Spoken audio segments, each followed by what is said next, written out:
The darkest hour. The crimson dawn broke over the ruins of Mumbai, casting long shadows across the twisted metal and shattered concrete that once formed humanity's proud cities. Sarah Chen adjusted her worn mask, filtering out the toxic dust that had become Earth's new atmosphere since the Xiphon conquest 150 years ago. At 32, she had never known a world without alien masters, but the stories passed down through generations burned bright in her memory.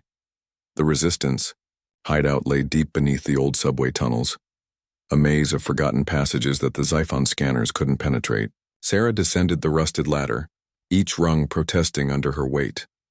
Below, dozens of haggard faces looked up at her arrival, hope flickering in their eyes despite the endless disappointments. "Any word from the northern sectors?" asked Marcus, her second in command, his face bearing the scars of a failed uprising 5 years prior. Sarah shook her head. "Communications are down again. The Xiphon are jamming everything within 1,000 kilometers. The Xiphon had arrived without warning, their crystalline ships descending from the stars like falling shards of glass. Within weeks, Earth's militaries had crumbled before their superior technology. Those who survived the initial onslaught found themselves enslaved, forced to extract Earth's resources for their new masters.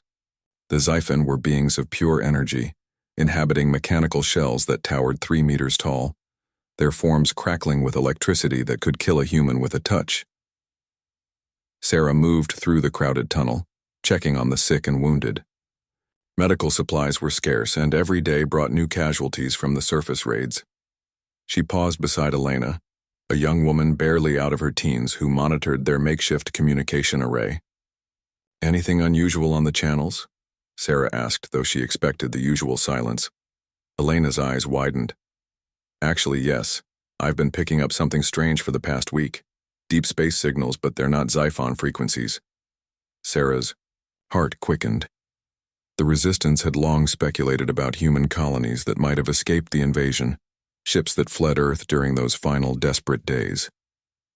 "Show me." The data streams were encrypted, using protocols Sarah didn't recognize, but buried within the static she detected patterns that seemed almost human. "Can you decode any of this?"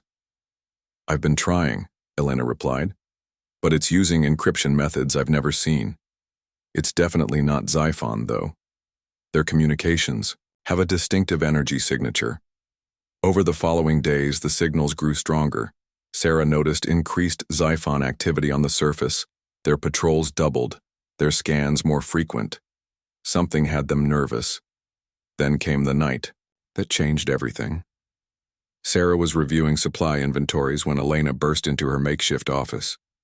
"Sarah, you need to see this now." In the communication center, the screens displayed a message in multiple Earth languages. "Children of Earth, we have not forgotten. We are coming home. Hold fast."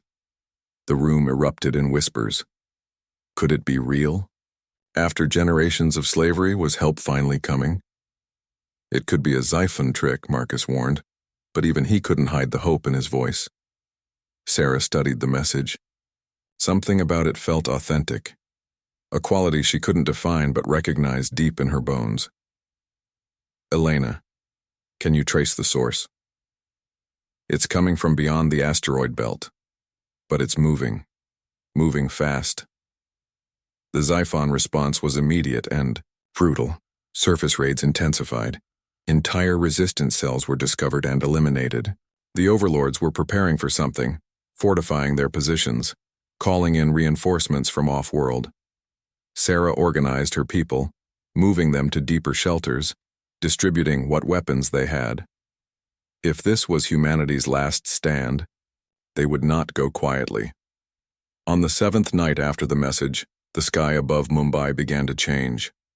The toxic clouds that had shrouded Earth for generations suddenly parted, as if pushed aside by an invisible hand.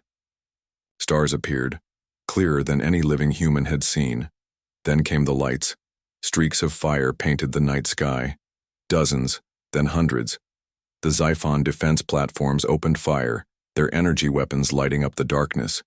But the incoming objects moved with purpose, dodging, weaving, returning fire with weapons that made the air itself scream. Sarah stood on the surface, mask forgotten, watching the impossible unfold.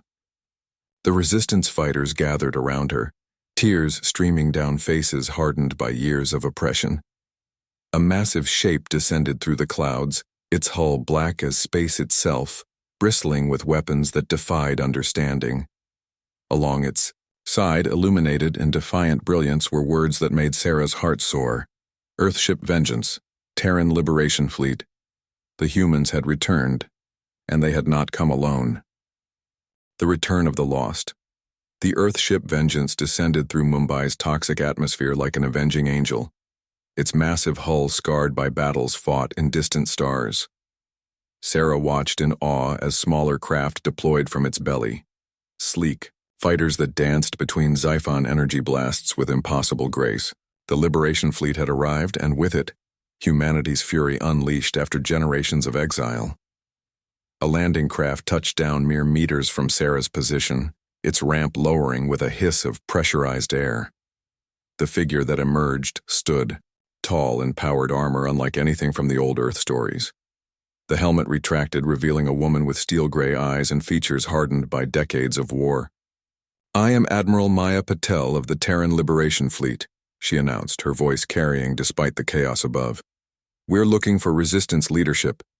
Sarah stepped forward, still processing the reality before her. "I'm Sarah Chen, Mumbai. Sector Resistance Coordinator."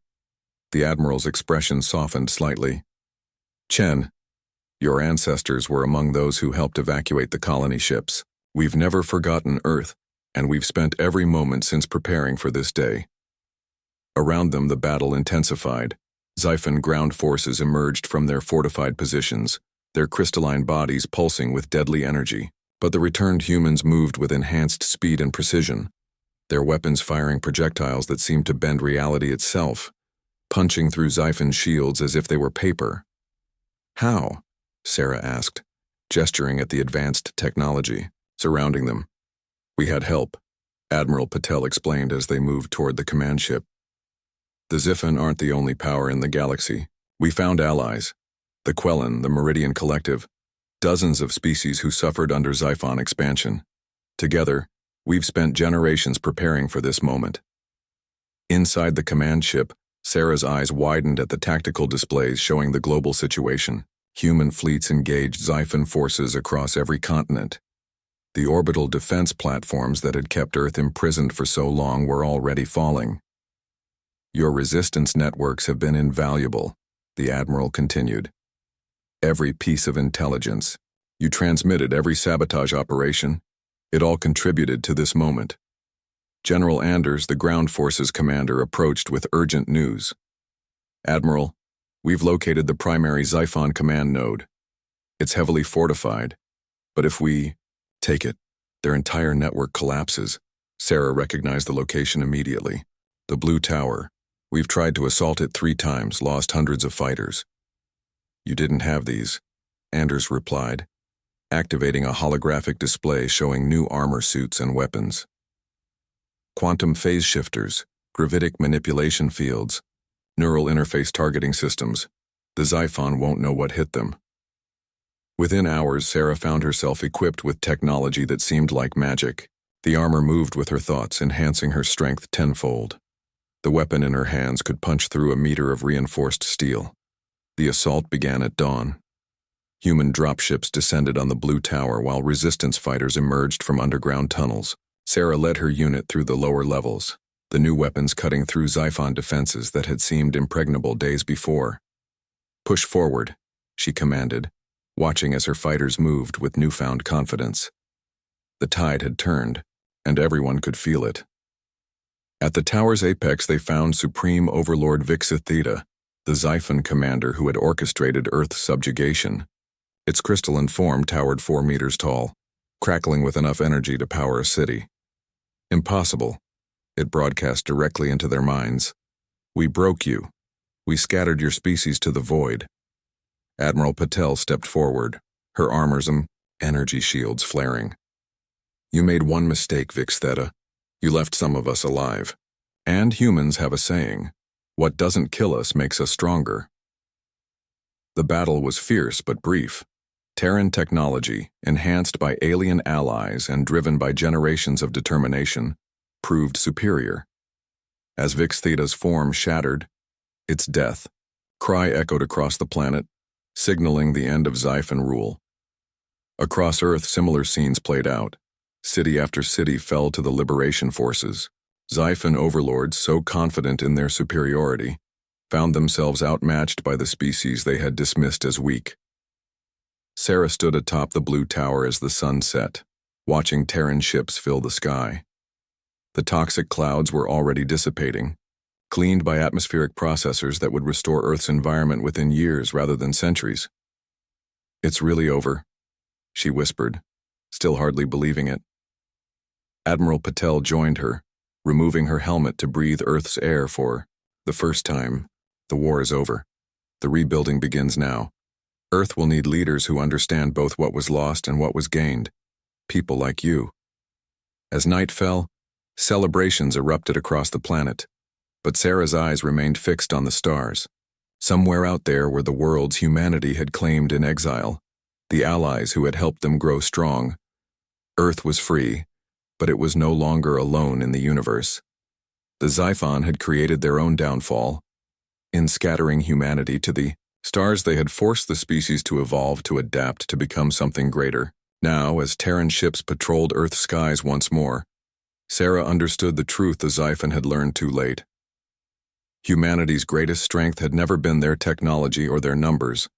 It was their unbreakable will to survive, to grow, and to return home no matter the cost. The darkest hour had passed, and with it came the dawn of a new age, one where humanity would never again stand alone against the darkness. The Liberation Fleet continued to arrive, ship after ship, bearing the children of Earth home.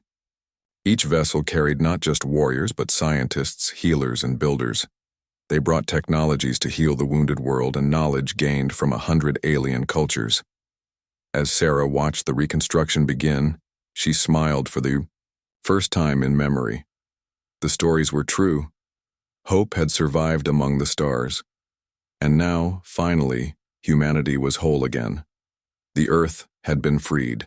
The future, at last, was theirs to write. Each part contains approximately 2,000 words, following the requested format, and maintaining the HFY theme throughout.